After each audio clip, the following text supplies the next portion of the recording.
इस फिल्म की शुरुआत होती है अमेरिका की एक स्टेट वर्जीनिया से, जहां एप्लिशन पहाड़ों पर 6 दोस्त जेनिफर, डेरिस, एडम, मिली, गैरी और लुइस हाइक करने के लिए जा रहे हैं और थोड़ी ही देर बाद वो एप्लिशन पहाड़ों के पास बसे एक शहर में पहुंचते हैं, जहां वो एक होटल बुक करते हैं और अगले दिन हाइकिंग का प्लान बनाते हैं।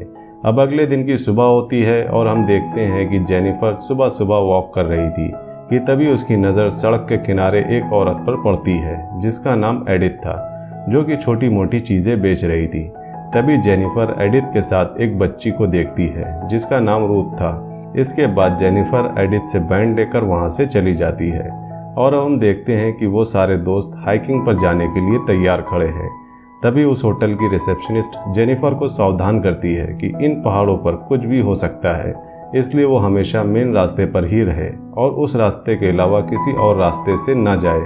इसके बाद वो सभी दोस्त एप्लिशन ट्रेल पर पहुंचकर उस पहाड़ को चढ़ना शुरू कर देते हैं।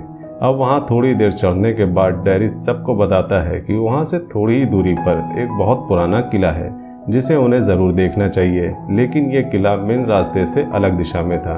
अब वो सभी उस किले की तरफ जा रहे थे कि थोड़ी ही देर बाद हम देखते हैं कि वो सभी रास्ता भटक चुके हैं, जिसके बाद वो वापस मेन रास्ते की तरफ जाना शुरू कर देते हैं और तभी वहाँ एक बड़ा सा पेड़ का तना उनकी तरफ तेज़ी से बढ़ने लगता है और वो सभी वहाँ से तेज़ी से भागने लगते हैं। लेकिन गैरी भागते भागते बीच में ही गिर जाता है और पीछे से वो तना आकर उससे ज़ोर से टकराता है और वहीं गैरी की मौत हो जाती है। गैरी की मौत से सभी बहुत डर जाते हैं, लेकिन थोड़ी देर बाद वो सभी वहाँ से चले जाते हैं और अब चलते चलते रात हो चुकी थी और तभी बारिश भी होना शुरू हो जाती है और वो सभी उस रात वहीं कैंप लगाकर सो जाते हैं। अब अगले दिन की सुबह होती है और हम देखते हैं कि मिला टेंट से गायब है, जिसके बाद वो सभी मिला को ढूंढने में लग जाते हैं और ढूंढते ढूंढते एडम देखता है कि वो लोग पूरी रात एक कब्रिस्तान में सो रहे थे। तभी उन सभी को पता चलता है कि उन सबके फ़ोन वहाँ से गायब हैं, जिसके बाद जेनिफर सबको बताती है कि शायद उसने रात को टेंट के बाहर किसी को देखा था। अब सभी मिलकर मिला को ढूंढने में लगे हुए थे कि तभी जेनिफर को वहाँ वही बच्ची दिखाई देती है जो उसे शहर में दिखाई दी थी और एडम उस बच्ची को देखते ही उसके पीछे भागने लगता है और भागते भागते एडम का पैर एक चैन में फंस जाता है, जिसके बाद वो चैन एडम को खींचकर सीधा एक छोटी सी गुफा के अंदर ले जाती है। जिसके बाद डेरिस उस गुफा में घुसने की कोशिश करता है, लेकिन एक सांप की वजह से वो वहां घुस नहीं पाता। इसके बाद जेनिफर, डेरिस और लुइस ये प्लान बनाते हैं कि उन्हें सबसे पहले खुद इन पहाड़ों से बाहर निकलना चाहिए ताकि वो बाहर से मदद बुला सकें। जिसके बाद वो तीनों वहां से बाहर जाना शुरू कर देते हैं।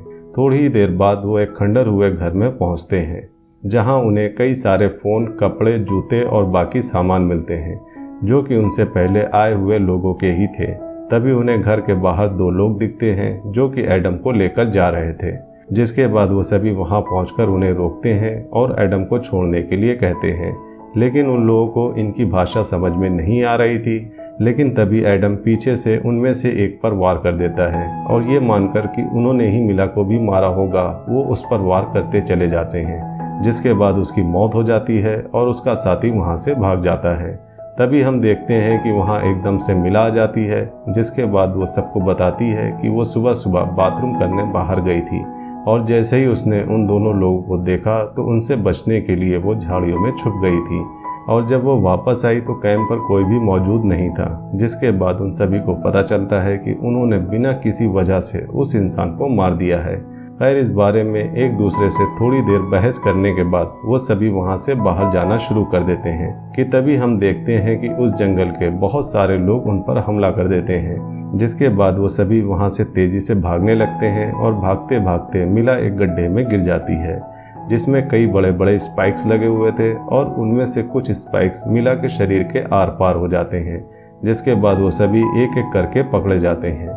दूसरी तरफ शहर में हम देखते हैं कि जेनिफर के पिता उसे बार बार फ़ोन करने की कोशिश कर रहे हैं। दूसरी ओर जब जेनिफर की आंखें खुलती है तो वो देखती है कि वो एक गड्ढे में बंद है।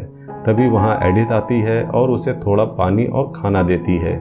इसके बाद जेनिफर और उसके साथी पहुँचते हैं एक बस्ती में जो कि उस जंगल के बीचों बीच बसी हुई थी। जिसके बाद उन्हें सीधा उस बस्ती के राजा के पास ले जाया जाता है, जहां हमें पता चलता है कि उस कबीले के लोगों ने जंगल में हर जगह जाल इसलिए बिछाए हैं ताकि वो जानवरों को पकड़ सके। जिनमें से एक जाल में एडम भी फंस गया था, जिसके बाद वो एडम को पहाड़ों से नीचे ले जा रहे थे ताकि वो सुरक्षित वापस लौट सके। लेकिन एडम ने बिना कुछ सोचे समझे उस कबीले के एक सदस्य को मार दिया। इसके बाद उस कबीले का राजा एडम को भी बिल्कुल वैसे ही मारता है जैसे उसने उनके सदस्य को मारा था। इसके बाद बचते हैं जेनिफर, लुइस और डेरिस, जिन्हें राजा जेल में डालने की सज़ा देता है। लेकिन जेल में डालने से पहले वो उन सबकी आंखें गर्म रॉड से फोड़ देना चाहता है, जिनमें सबसे पहले नंबर आता है लुइस का, जिसकी दोनों आंखों में वो राजा गरम गरम रॉड घुसाकर उसे अंधा करके जेल में फेंक देता है। इसके बाद नंबर आता है डेरिस का, लेकिन जैसे ही राजा उसकी आंखें फोड़ने वाला होता है कि तभी जेनिफर उन सबसे भीख मांगती है और उन्हें बताती है कि डेरिस एक डिज़ाइनर है और वो उनके कबीले को और अच्छा बनाने में उनकी मदद कर सकता है। और जेनिफर उनमें से किसी की भी पत्नी बनने के लिए तैयार हो जाती है, जिसके बाद हम देखते हैं कि उस कबीले का राजा जेनिफर को अपनी पत्नी बना लेता है। दूसरी तरफ हम देखते हैं कि जेनिफर के पिता स्कॉट जेनिफर को ढूंढते ढूंढते वर्जीनिया पहुंच जाते हैं, जहां वो सबसे पहले जेनिफर के लापता होने की कंप्लेंट वहां की लोकल पुलिस में करवाते हैं। साथ ही में वो उस जगह के सभी लोगों से अपनी बच्ची की जानकारी लेने की कोशिश करते हैं। तभी स्कॉट से एक रेस्टोरेंट में उस होटल की रिसेप्शनिस्ट मिलने आती है जिस होटल में जेनिफर और उसके दोस्तों ने रात बिताई थी। इसके बाद वो औरत स्कॉट को बताती है कि उन पहाड़ों पर कुछ लोग रहते हैं और जो भी उन पहाड़ों पर जाता है वो कभी लौटकर वापस नहीं आता है, और इसलिए उसने जेनिफर को इस बारे में आगाह भी किया था। उनकी ये सभी बातें वहाँ खड़ा एक आदमी जिसका नाम नाटे था वो सुन रहा था, और जैसे ही स्कॉट अपने होटल रूम में वापस जा रहा था कि तभी रास्ते में नाटे अपने दोस्तों के साथ स्कॉट पर हमला कर देता है और स्कॉट को बहुत पीटता है और साथ ही में स्कॉट को उन पहाड़ों पर जाने को भी मना करता है। इसके बाद अगले दिन की सुबह होती है और स्कॉट अपनी बच्ची को ढूंढने के लिए बस जा ही रहा था कि वो रिसेप्शनिस्ट उसे अपने भांजे एड से मिलवाती है, जो कि उस जंगल को अच्छी तरह से जानता था। इसके बाद स्कॉट उसे कुछ पैसे देता है, जिसके बाद एड और उसका बेटा कूपर उसके साथ चलने को मान जाते हैं।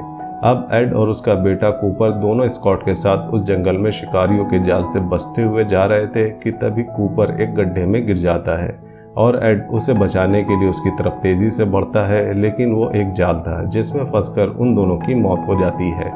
इसके बाद स्कॉट एड की गन लेकर अपनी बच्ची को ढूंढने के लिए वहां से निकल जाता है और जंगल से होते हुए वो उस बस्ती के दरवाजे तक पहुंच जाता है, लेकिन तभी बस्ती के कुछ लोग उसे पकड़ लेते हैं। इसके बाद स्कॉट की आंखें सीधा खुलती हैं बस्ती के अंदर, जहां वो सबसे पहले डेरिस को देखता है, जो कि अब पूरी तरह उस कबीले का एक सदस्य बन चुका है और डेरिस ही स्कॉट को पकड़कर अंदर लाया था। इसके बाद हम देखते हैं कि उस कबीले के सभी लोग स्कॉट को घेर लेते हैं, जिसके बाद स्कॉट उन सब पर अपनी बंदूक तान देता है। तभी एक तीर स्कॉट की तरफ तेजी से आता है और उसकी बाजू में घुस जाता है और हमें पता चलता है कि वो तीर और किसी ने नहीं बल्कि जेनिफर ने ही चलाया था, जो कि खुद भी अब उस कबीले का एक अहम हिस्सा बन चुकी थी।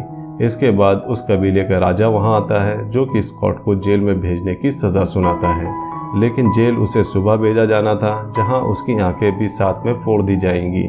अब हम देखते हैं कि आधी रात हो चुकी है और सारी बस्ती सोई हुई है और साथ ही में स्कॉट को एक छोटी सी कोठरी में बंद किया गया है कि तभी वहां जेनिफर आती है और स्कॉट को उस कोठरी से बाहर निकालती है।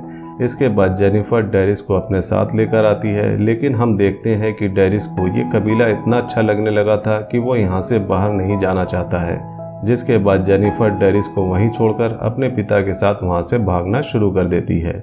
लेकिन तभी वहाँ रूथ आ जाती है, जो जेनिफर और स्कॉट को वहाँ से निकलने में उनकी मदद करती है और उस रास्ते से जाते हुए जेनिफर को उस जेल से जाना पड़ता है जहाँ लुइस को भी रखा गया था। और उस जेल में लुइस से मिलने के बाद जेनिफर लुइस की तकलीफ कम करने के लिए उसे शूट कर देती है। उस बस्ती से बाहर निकलकर वो दोनों दो पहाड़ों के बीच में पहुंचते हैं, जहां पीछे से एडिथ एकदम से जेनिफर पर हमला कर देती है और वो दोनों उस दरार में गिर जाते हैं। इसके बाद स्कॉट जेनिफर को ढूंढते ढूंढते उस दरार के अंदर जाता है, जहां वो देखता है कि जेनिफर पर एक और इंसान ने हमला किया था, लेकिन जेनिफर ने उसे भी मार दिया था।